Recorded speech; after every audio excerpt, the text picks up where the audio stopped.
What's up, YouTube? Today I got this 2015 Toyota Sienna. I'm going to be showing you how to reset this oil light today.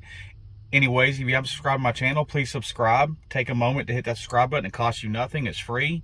I greatly appreciate it if you subscribe to my channel so I continue to make videos like this to make your life easier. Let's get started.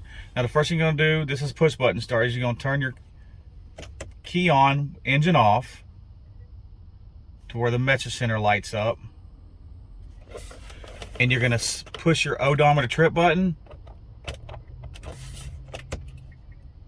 Make sure everything's light up. Where it says maintenance required here, just push your odometer trip button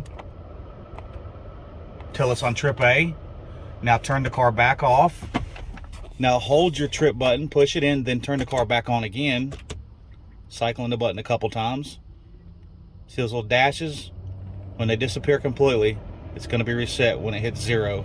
All those zeros you saw at the bottom, it's reset. It's that simple, y'all. Anyways, this has been the tip of the day.